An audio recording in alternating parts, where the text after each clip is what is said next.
I'm Robin Bird. I'm an ex-Navy deep-sea diver and a marine naturalist. I've spent years filming and observing sharks in the wild. And I'm Eli Martinez. I'm an expert on shark behavior. I'm on a mission to unravel the secret world of sharks and share what I've learned with you. We're going to challenge everything you think you know about sharks.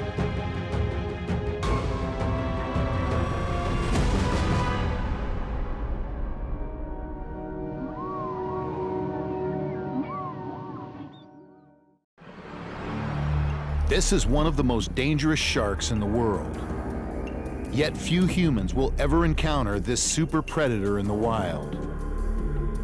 Because the Oceanic whitetip shark is a creature of the open ocean. Behind me is Cat Island in the Bahamas. It's way out here in the Atlantic Ocean. Just a few miles offshore, it drops down thousands of feet deep, and that is the perfect place to find the Oceanic whitetip shark, one of the most dangerous predators of the open sea. This is a rare opportunity to observe the behavior of the Oceanic whitetip shark. They spend their entire lives on the open sea, so not much is known about them. But they have a gruesome reputation. They're probably responsible for countless deaths of shipwreck survivors during the First and Second World Wars. But you can't blame a shark for being a shark. Eli and I want to understand more about this supreme predator of blue water. It's early morning, and we're heading a few miles offshore from Cat Island, where the Oceanic whitetip sharks have recently been spotted. So Eli, let's talk about how these Oceanic whitetip sharks were first discovered here off Cat Island in the Bahamas. And it's only been a few years since they were discovered, and it was by the big game fishermen, is that correct? Yeah, the fishermen were coming out here, they'd hook up on a marlin, they'd be pulling it in, they'd start backing down their motors, and then boom, 3 Oceanics would show up. And they've been complaining about this for years, about these sharks coming in and stealing their catches. And that's how we found out about it, because fishermen love to tell stories.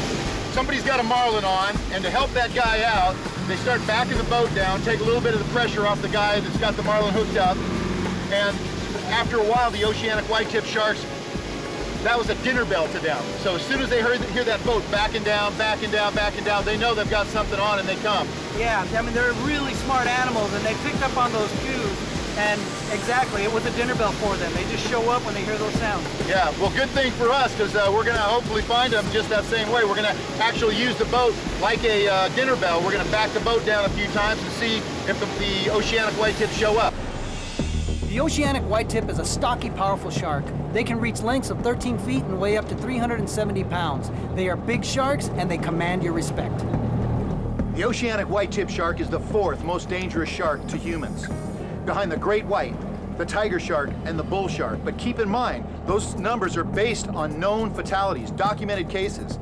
There are countless undocumented fatalities by Oceanic whitetip sharks during the First and Second World War. If you are a sailor, a Marine, or an airman, and you were unlucky enough to have your ship sunk out from underneath you or your plane shot down, and you found yourself treading water in tropical or subtropical waters, and one of these guys showed up, or even worse, a number of them showed up, that would be your worst nightmare. What fascinates me about the Oceanic whitetip is, yes, they are stunningly beautiful animals, but they are also fearless predators. They're not shy, they'll come right up to divers and they want to bump you. But you can't let them bump you, because that's part of their way of testing you, and you need to let them know that you're a formidable predator as well. One of the most vivid memories I have about the Oceanic whitetip shark was reading a story by Jacques Cousteau when I was 9 or 10 years old. They were way offshore, and an Oceanic whitetip showed up. They got in the water and were filming it. The shark seemed completely relaxed. It had no aggression whatsoever. So they kept following it, and pretty soon they realized the shark had led them way away from their boat. The boat couldn't even see them to pick them up again. The next thing they knew, the atmosphere changed entirely, and that shark became very aggressive.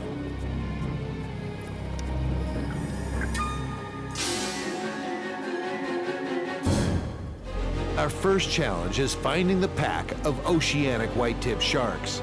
They're migratory, And Cat Island is only one stop on their route.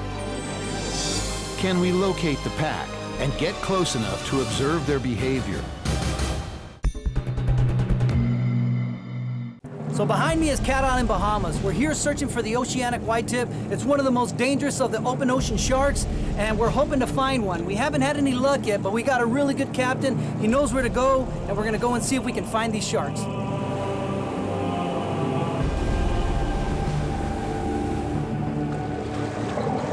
You notice how we're backing the boat up? This is part of how we're attracting the Oceanics to the boat. What we're doing is we're replicating the sounds that the fishermen do whenever they got a fish on the line. And the Oceanics have learned, they've been conditioned to hear that sound and come running to the boat to try to see if there's anything that they can steal off the fishermen's lines. We're also using chum and fish oil to attract the sharks to the area.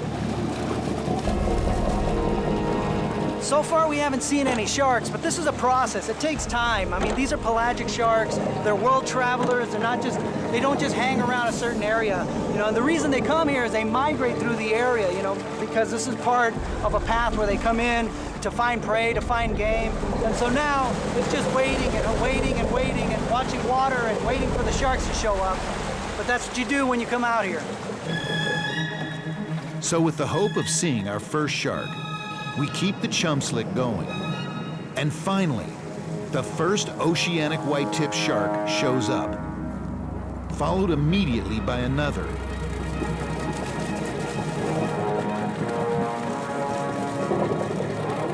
So right now we have two Oceanic Whitetips right now hanging out by the boat.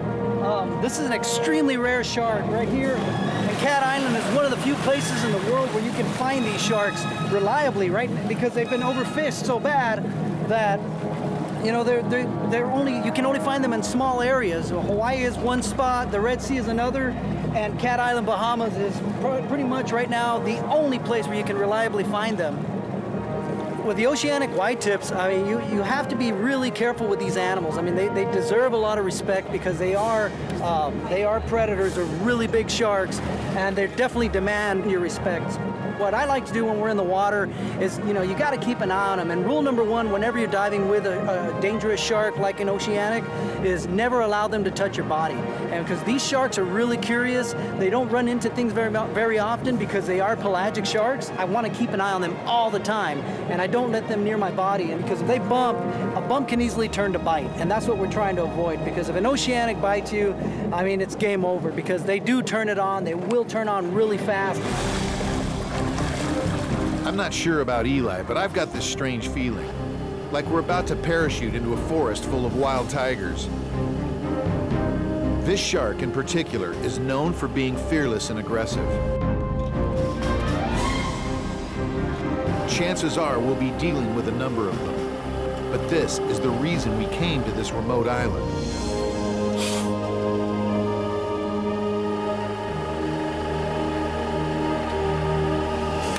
All right, brother, you ready, man? Yeah. Here we go.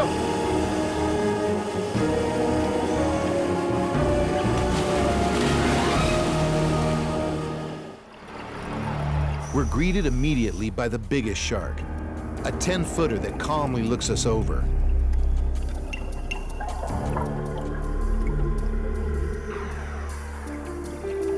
Multiple sharks appear.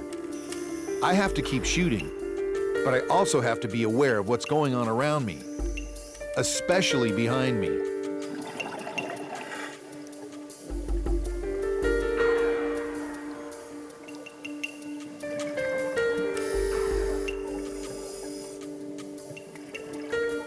Eli remains perfectly calm and never sees the whitetip sneaking up behind him. The most dangerous shark is the one you don't see coming.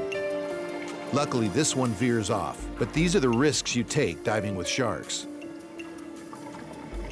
Understand that what you're seeing here is now becoming very rare. A wild pack of Oceanic whitetip sharks completely surrounds us, and we could not be more thrilled.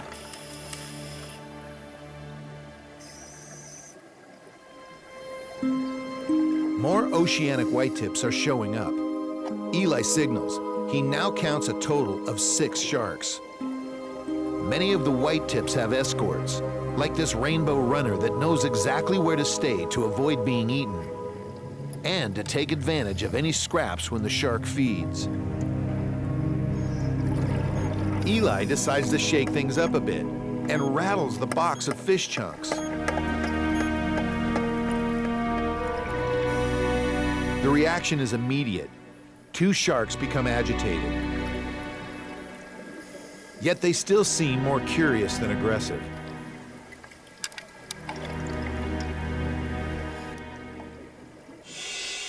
Our first dive has gone well. We have found the pack of oceanic whitetips. Next, we're going to attempt something unusual. Will this shark, that lives only in the deep ocean, drift over the reef with us into shallow water?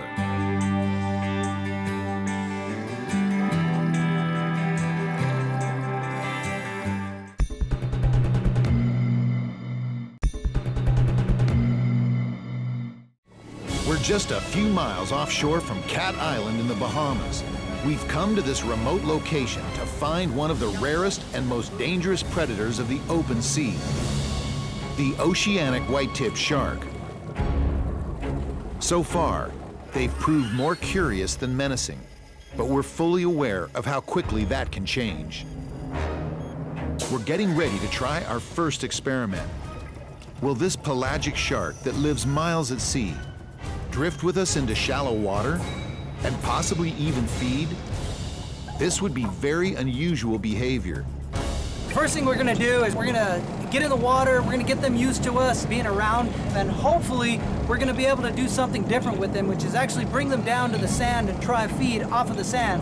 And since these are open ocean pelagic sharks, we're not really sure how they're gonna like it or even if they're gonna like it at all. Normally, once we get close to the shallow water, oceanics tend to take off. They prefer the open ocean. They're not really comfortable around the reef and the sand, but we're gonna see if we can try to get one down.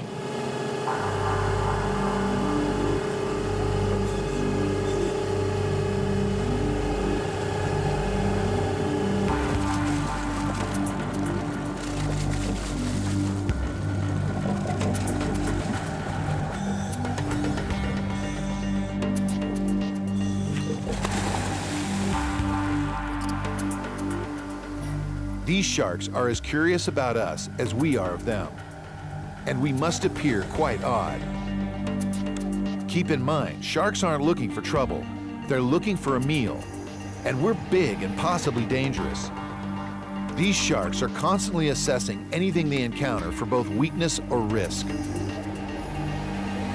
We now have 7 oceanic whitetips surrounding us. As we begin to drift closer to shallow water, will they become claustrophobic as we cross over the reef? Will they all head for the safety of open water? Or will some of them follow us into the shallows? We're now in 50 feet of water, and only 2 curious sharks have decided to follow us past the reef into the shallow water. The other 5 have disappeared. Eli investigates a stingray on the sandy bottom.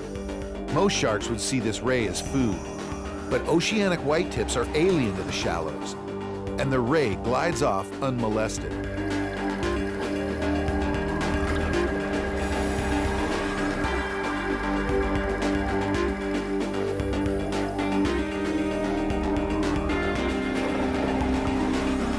One of the sharks begins to feed. We are witnessing very unusual behavior. These sharks are open water nomads. Eli and I are fascinated to see them acting so relaxed and natural in shallow water.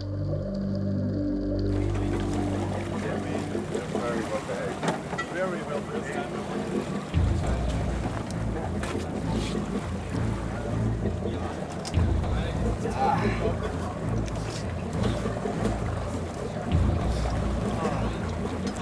That was awesome, man. Woo. So Eli, we actually pulled it off. We got a couple of oceanic whitetip sharks to follow us in and drift right over the sand into 25 feet of water. This is an animal that lives miles at sea in thousands of feet of water. And we got a couple of them to follow us in and feel comfortable enough to feed in shallow water. That's really unusual behavior. It is, because again, these are pelagic sharks. You know, they spend all their time in the open ocean. So for them to come into the shallows is extremely rare. And it really shows the different individuals, because when we started out, we had a bunch of sharks around us, and by the end, we only had 2. That just truly shows the different personalities of these sharks. So it is, in your opinion, it really is a personality thing. Some of them are curious, some of them are bold, some of them are more timid, and some of them are just willing to just drift with these crazy people into the shallows and feel comfortable about it. Yeah, absolutely. And I really feel like, you know, by doing this, we're able to document more of these animals and understand them a little bit better, so we can get a really complete picture of these sharks. Our first experiment with the oceanic whitetip produced startling results, reminding us that our preconceived notions on shark behavior can often be wrong. Sharks are unpredictable. They are complex thinking animals, constantly assessing every situation. Our next experiment will be even more challenging. Eli Martinez will attempt to place an oceanic whitetip in a state of tonic immobility. Trying to put a shark in a state of tonic immobility is a dangerous maneuver. However, if a shark allows you to get to that point where you can put them in that state of tonic, it means that that shark and the diver have built up some kind of trust, some kind of bond, and the animal is allowing this interaction to happen. And that's the magic. That's what we're trying to accomplish here, is trying to see if we can bond with the animal, even for a moment.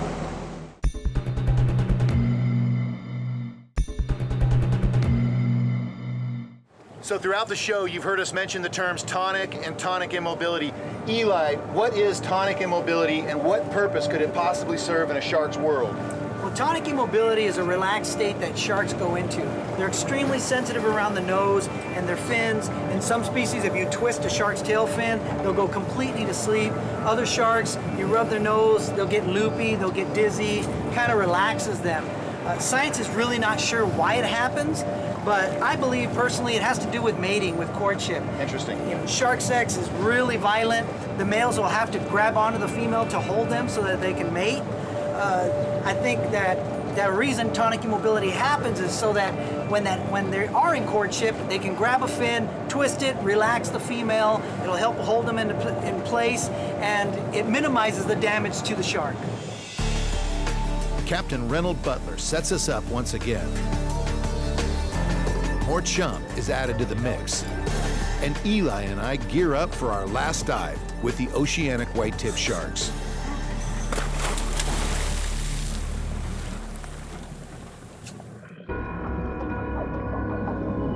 We're greeted at the surface by a pack of oceanic whitetips, and at first they seem even more bold than the last dive.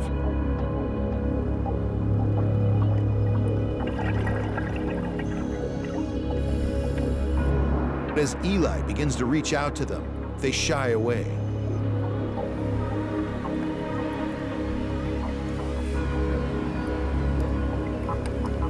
To place one of these sharks in tonic immobility, Eli will have to get a solid grip on the snout. But they seem to sense he is up to something and keep their distance.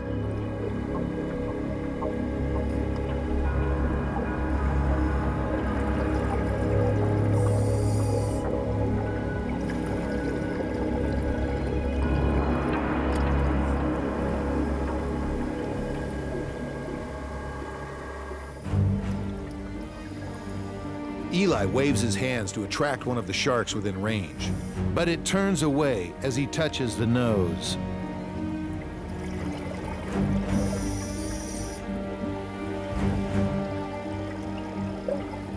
Another approaches and gives Eli the same response. Given enough time, Eli would probably win the trust of these sharks to pull this off. But we are running low on air, and our dive is almost over. Yet this experiment has been a success. This was still fascinating behavior. These sharks displayed caution mixed with curiosity.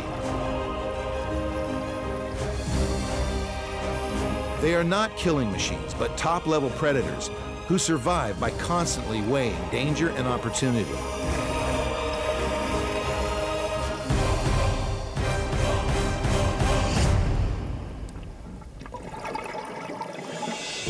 Eli, what an amazing adventure. We got to swim with one of the greatest and one of the rarest open ocean predators, the oceanic white-tip shark. And we got to observe some very unique behavior, maybe even be undocumented. But we did not succeed in putting one into tonic immobility. Robin, it boils down to trust. These sharks don't know me very well. I haven't spent a lot of time with them, so it's really difficult to get them to come in close and want to interact. Just boils down to time in the water. So watching Eli in action has certainly altered my view of humans who choose to interact with sharks. But I'm still a hard-boiled realist. I don't think there's anything fuzzy or soft about these animals, and they're certainly not going to let us get away with letting our guard down around them. But Eli has shown me a fascinating side of these animals that biologists will probably never see because they're looking at them differently.